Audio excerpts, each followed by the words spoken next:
Hello and welcome to the Researcher Podcast, your regular look at the research that's making waves in the scientific community and the people behind it. My name is Joe Fenton and I will be your host today. So today I'm delighted to be joined by Dr. Melanie Keep from the University of Sydney.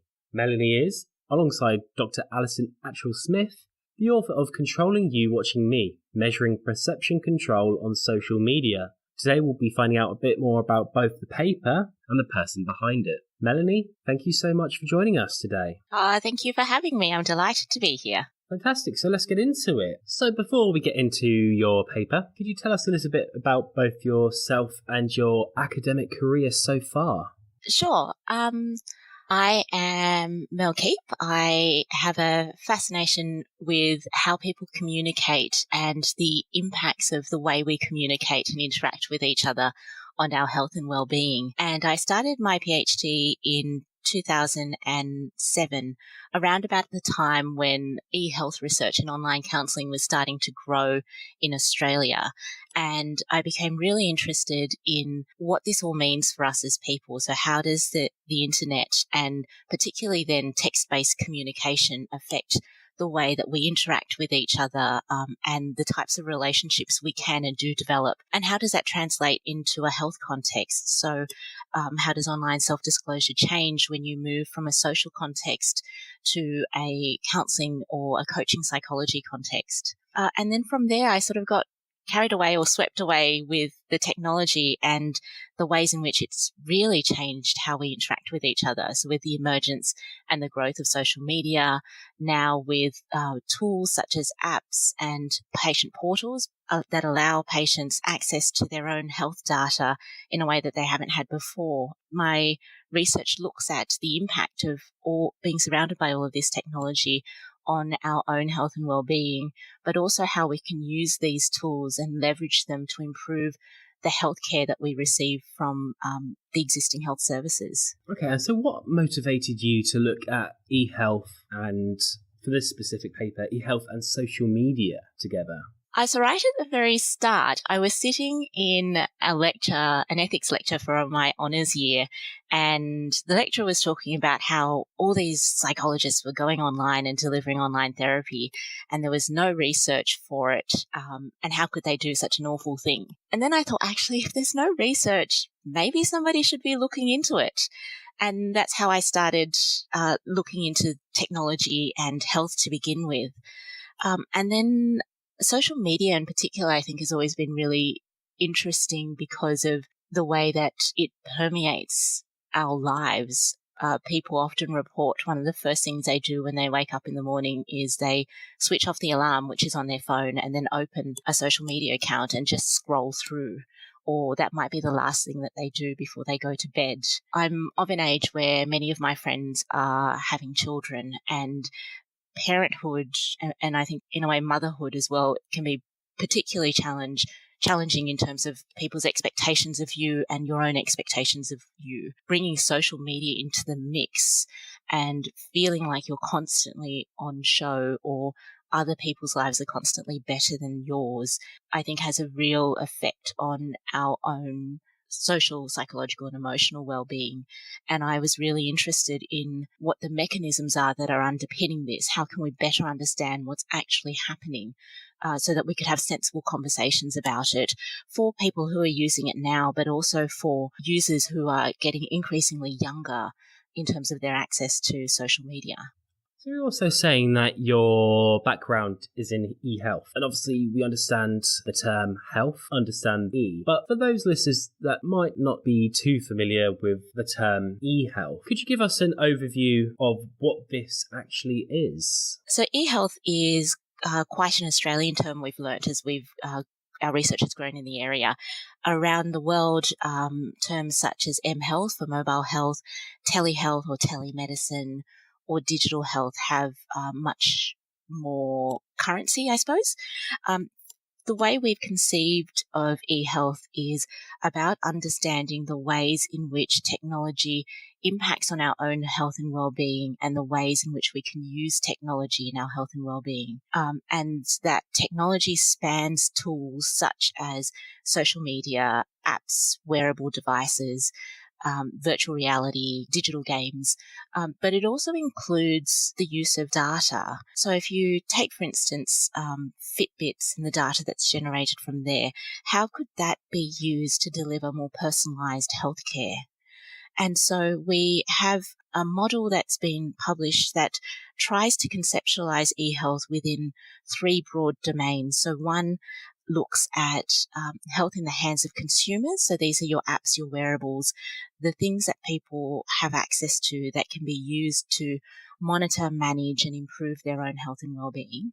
The next domain is around data, and this includes things such as online health records, data sharing between health organisations and the individual, and how these can be used to personalise care. And then the third domain is around communication and interactions between health professionals and also between health professionals and everyday people. So tools such as using video conferencing to deliver care to people who might not be able to access care due to physical impairments or living in rural, regional or remote areas. And so we believe that these three domains encapsulate the breadth of e-health, but also allow researchers and consumers to think about the areas of e-health that are most relevant and interesting to them. So just how long have these three domains been a part of the scholarship, and just how much further can we take these domains? Can you clarify how much larger or how much further can they go? So I guess in terms of leveraging data, as data is a massive part of our daily lives, and we're seeing it used more and more and it becoming more influential. Yes, the data question is really interesting, and I think my response would vary depending on how recently I've watched a Black Mirror episode. I think I suppose what we see in the near future in terms of the use of individual data and the concerns that people are raising in Australia around the impacts of this data on things such as health insurance premiums. So here we have the public healthcare system, which is for all intents and purposes, free for Australian citizens. We also have the private healthcare system, which people elect to be part of. So you can choose to pay for private health insurance, which then enables you to access a whole host of other services. And mostly it's around choice. So it allows you to choose who your doctor is going to be, or choose where you get your glasses or what type of glasses you get. And so the other debate that's currently happening at the moment is our government has rolled out a national health record, and it's an opt-out service rather than an opt-in service. And people now, unless you choose to go through a fairly lengthy process, have an electronic medical record that is stored centrally and can be accessed by people who you may or may not know. The intention is very well meaning. In our country, the health services don't always have a mechanism to talk to each other very well. So if I am unwell in Sydney and I need to go to Melbourne for a trip and I go see another health professional in Melbourne, there's no communication about what's happened to me between the two sites. And so the intention behind this universal health record is that I could take that information with me anywhere. So if I were to travel and get into an accident, for instance, they would know that I am allergic to this, that, and the other, that I've had a history of this, and it would help streamline my care and speed up some of those administrative processes. The concerns that have been raised at the moment have been around the security of that data. So how can we as citizens be assured that that's not going to be able to be hacked and used against us in some way? Other concerns have been around, well, what if an employer asks for access to your health records and makes a decision about a promotion or whether you're going to get the job or not based on the information that's in there.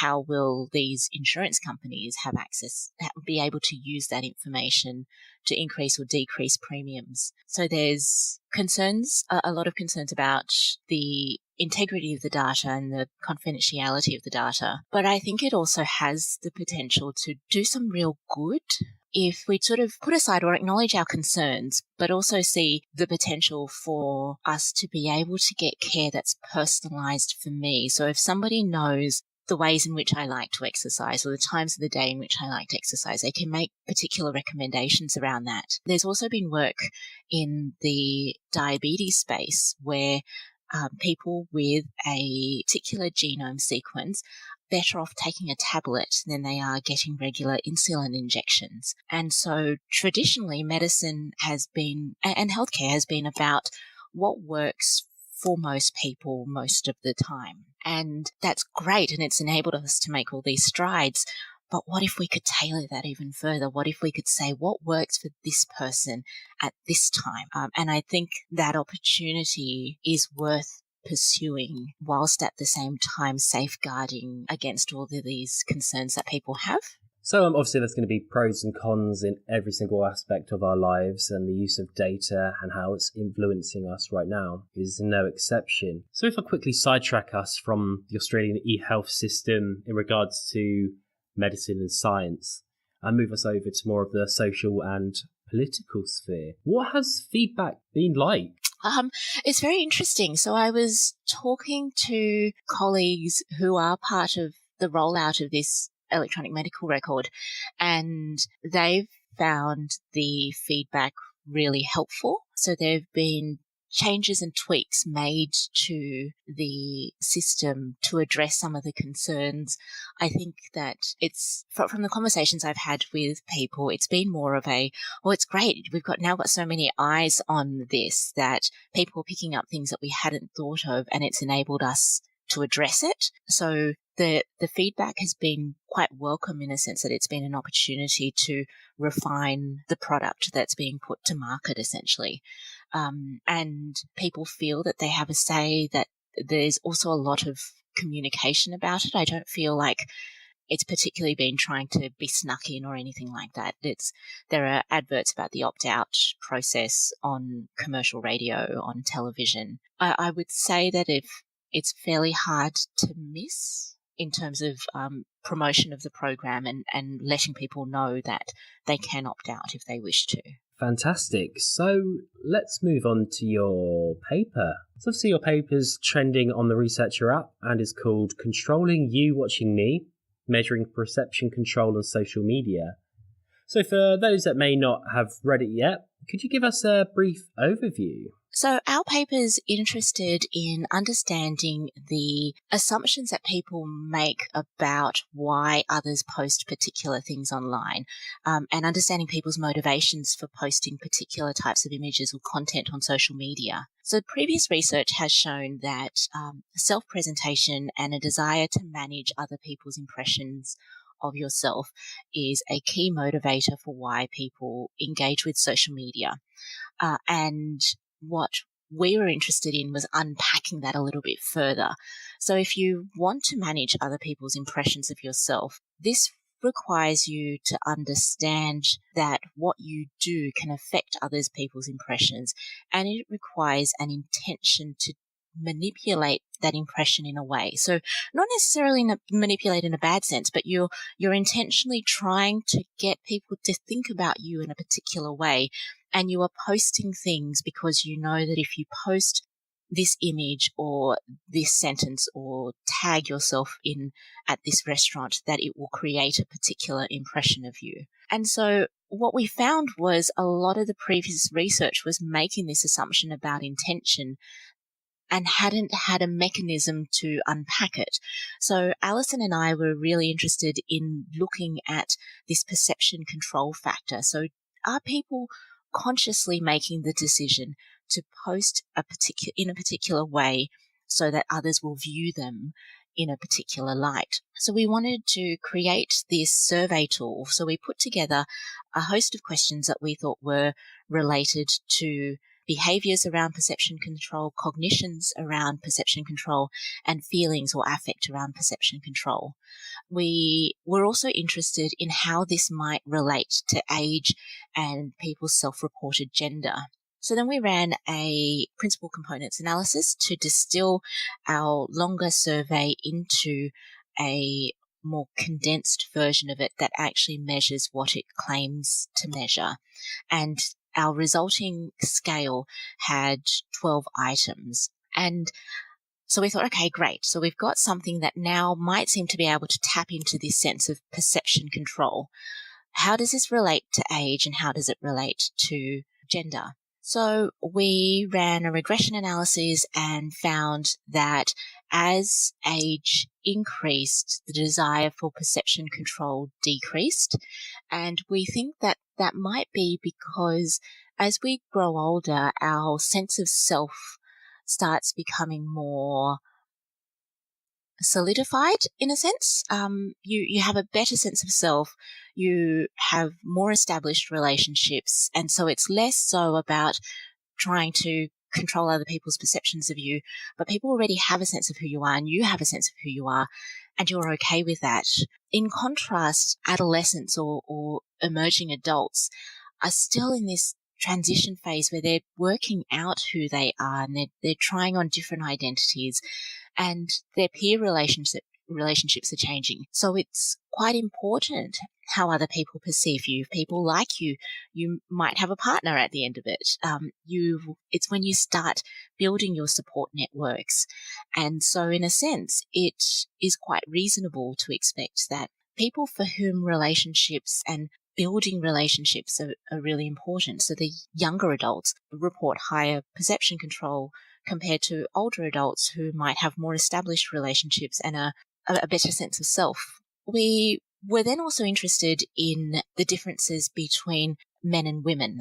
So we had asked a question about gender. So what gender do you identify with, male, female, or transgender? And we only had a small number of participants who identified as transgender. So we excluded that data and compared perception control between men and women and found that there was no difference. And when we reflected on how this fit with previous research, we thought, actually, this kind of makes sense. Both men and women want to manage how other people see them, but the differences is in what exactly they want other people to see. So if you look at research on online dating sites, for instance, men are more likely to lie about their height and women are more likely to lie about their weight. And so we see that in both instances, people want to manage other people's impressions of them, but they do so in slightly different ways. And so our perception control measure might just be looking at whether you want to control how other people see you versus looking at the more nuanced, how do you want other people to see you? So you talk about these tools that are available to help unpack all this information. But before your study, what kind of tools were available to you? So there weren't many existing tools. There was research in the area, and we kind of used that to build some of the items in our scale. What we'd like to do as our next step, and we're in the process of doing, is seeing how this scale relates to other existing tools, such as the impression management subscale of the balanced inventory of desirable responding, or the presentation of the online self scale. And so these tools are more broadly about impression management and don't all drill down to the specific perception control component that we wanted to look at. But we think that if we can find a relationship between the responses across these different tools, then we're starting to build a picture of the ways in which people think about their social media posts and its impact on other people's impressions of them. Obviously, you talk about this relationship between self-perception, social media use, and age, and that the younger generations obviously have a high level of self-perception on social media. But as this younger generation is more tech-savvy and use social media more frequently, do you think that when this younger generation becomes the older generation, that this same level of self-perception will change the results of your experiment? I think that's a great empirical study. I'm not sure. I think it's an interesting age to be in right now, where social media is such a core part of so many people's lives, and as part of that, it's the feedback that you get from others online. It's the fact that on something like Instagram, where the friendships on Instagram are asymmetrical. So, Joe, I might decide to follow you on Instagram, but you might choose not to follow me. And so the affordances of these different social networking sites can lead to highlighting different motivations. So in something like Instagram, because of this asymmetrical friendship structure, I think that it shine more of a light on you as a brand, you putting something of yourself out there for others to comment on, and how that affects identity development, I think is more to the heart of what you're asking. I don't know. I think it'd be interesting to see how this world of constant immediate feedback and feedback that's available on loop. So it's not just within the school playground or when you see your friends face to face or at a social event. It's all the things that happen before and after those face to face encounters. How does this loop of feedback and putting yourself out there and getting more feedback, and the types of interactions you can have via emojis and text and short messages, how that affects the way identity develops? And I'm not sure that we're quite at a stage where we can answer that yet. Even now, there's fairly limited research on early adolescence. So you're between, say, 9 and 13-year-olds. So despite the fact that we know anecdotally that young people are on social media around about that age, there's limited research in that. And I think that's a really interesting and exciting space to be in, to try and unpack the role of social media on identity development amongst a group of people who have not known anything else. So, in your study, you took 222 participants that were stratified across the Western world with one Indonesian participant. So I'm just curious to know how your results could change if you took this study and flipped it and looked particularly at the Eastern world rather than the Western. I think that's a great question. So if we think through the variables, age and gender, how would Eastern cultures and the way that gender is conceived or age is conceived affect people's desire to control others' perceptions of them? I think that we would see a difference in the desire for perception control between people in individualist cultures and people in collectivist cultures over and above country division. So I think so there's a very neat study conducted a little while back looking at cross-cultural differences, and they looked at the differences between Anglo-Americans and Southeast Asian American people. And instead of looking at sort of racial differences, they asked people the extent to which they subscribed to collectivist ideals. And so it wasn't just about what your heritage was, it was about how much you bought into that culture, or how much you felt that culture was part of who you are.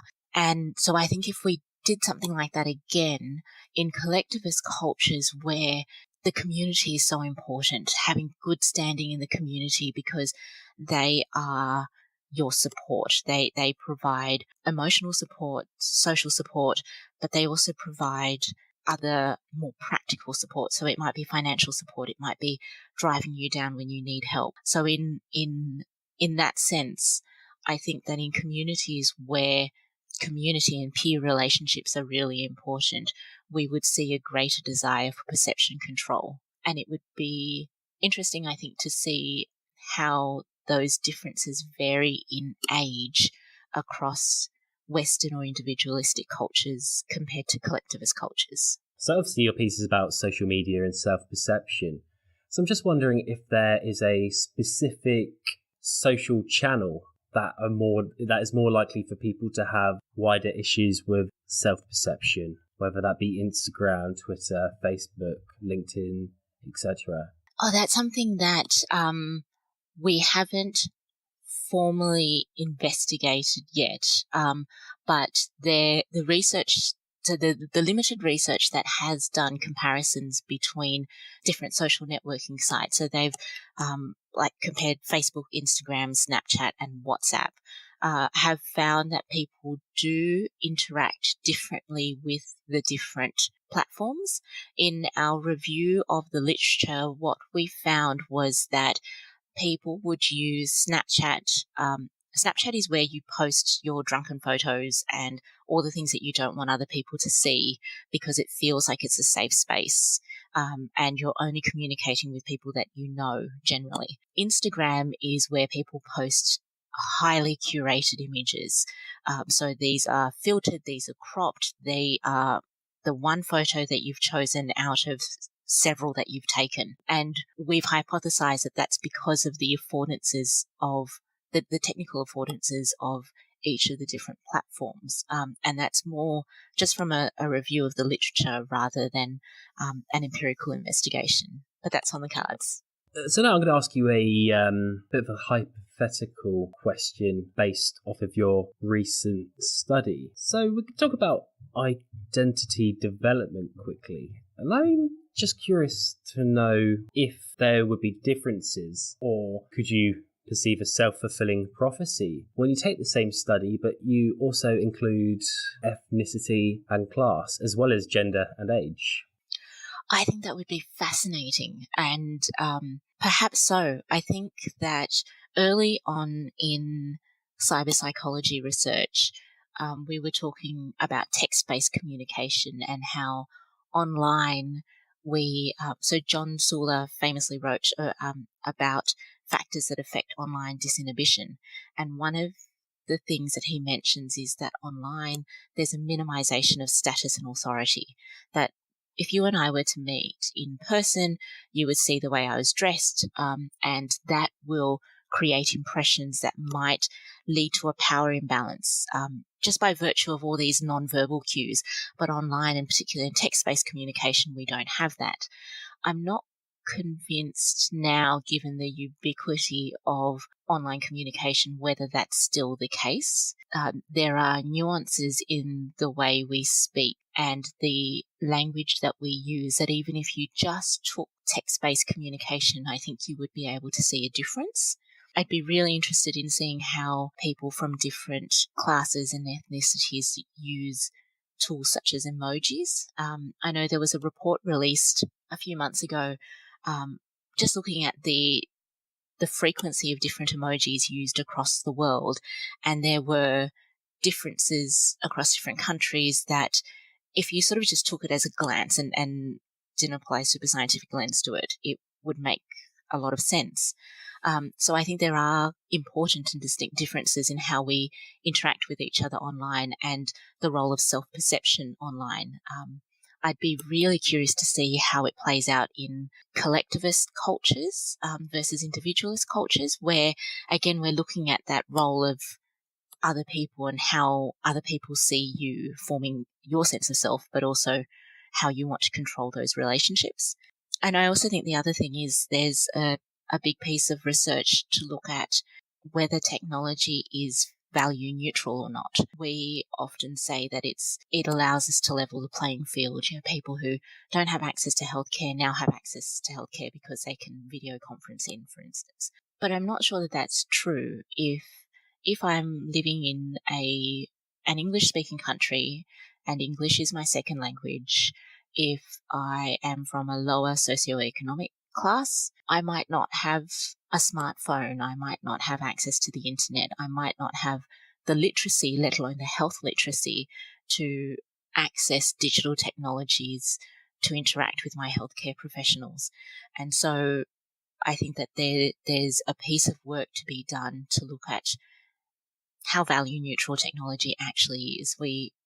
So we make these claims about it being a leveler, but is that actually the case? And is it the case for the communities that are already disadvantaged? So obviously this piece is important for the future direction of e-health and for social media consumption, use and perceptions. But what other impacts do you reckon this piece could have on either the academic or the real world? I think that this paper and the work that we've done on it is a really important flag to the academic world about taking a closer look at our assumptions. And for Alison and I, it's about taking a step in unpacking the assumptions that we make in our research about people's intentions and people's motivations. And so much of that is at the heart of social media research. We make assumptions about why people post things, or we ask them, but we ask them at a very surface level about why they post things. And so perhaps what we need to do is to unpack some of these assumptions and find ways of measuring them or tapping into them so that it can enable us a more nuanced view of how people interact with each other online and what impact this has on their well-being and their relationships. And so, for instance, we know that for every study that shows Facebook use increases social support and self-esteem, there's another study that shows that Facebook use increases loneliness and depressive symptoms. So what that shows us is that these high-level studies that look at broad outcomes are only just the starting point. And if we really want to understand how it all works, then we've got to take a more nuanced perspective. And our hope is that in time, we would be able to use this understanding to inform conversations that teachers have with their students or parents have with their children or adults have with their friends about the way they interpret other people's posts online and the way they choose to present themselves online so that they can create safe and supportive environments and relationships. Because obviously you've used this for your own academic career and there are multiple ways that people deal with their careers. So what I do is I ask every single one of our guests for a quick tip or trick to increase their own productivity. So what would you recommend our own listeners do to increase their own academic output? I think I'll answer this question in a slightly different way, which I'm a little bit afraid I've done with all of your questions. I think for me, it's not necessarily about increasing productivity. It's about doing work that you really enjoy and ensuring that academia moves in a way that is consistent with its own values. And so once you're in the system, try and influence it. So we often talk about publishing or perishing, and you have to publish X number of papers a year and you have to do a lot and you have to be competitive and it has to grow at an exponential rate every time you apply for a fellowship or a tenured position or promotion. But I think part of it is also being sensible. Publications exist in order to disseminate knowledge, and they are ways for us to build an academic community to increase our understanding of a particular topic area in the hopes that it will one day change the world or at the very least influence the world in the right direction. And so I think for me, in terms of productivity, part of it is about thinking sensibly about the sorts of papers that I want to publish and influencing the system so that it recognizes quality, not just quantity. And then I think on a super, super practical level, working in teams is a way of increasing productivity. So working with others, being open with your own work, and I found that others have done the same, that when you're willing to work as part of the team and you do your part, others will do theirs, and you just build this network where you can write together, and that helps with the numbers. But I think part of it is about arguing with the system to say that it's more than about the numbers. So with this system, and for anybody that might be entering the system, say either a young career academic or a PhD, what would be your one piece of advice to them as they're just starting? I would tell them to ask themselves, can you imagine doing anything else with your life? And if the answer is no, you're in the right place. It was something that I heard one of the staff members at our conservatorium ask at their interviews, and they say, if somebody can imagine doing something other than music, then this isn't going to be for them, because they're always thinking about their backup plan. And I thought, oh my goodness, that's how I feel about academia. And so if you can't imagine yourself doing anything else, not because you're stuck, but because you're really interested, all the hard things become manageable. If you're in the classroom and your student gets it and that is enough to make your week, if you're sitting there and going through data and cleaning Excel spreadsheets and you enter a state of Zen, if this is what makes you really, really happy and you can't imagine being this happy doing anything else, stay. The hard bits will be worth it. Wow, that's just all we've got time for today. You've been listening to the Researcher podcast, and today we've been joined by Dr. Mel Keep from the University of Sydney. Mel, thank you so much for coming on and joining us today. Thank you, Joe. And thank you for listening, everyone. Until next time.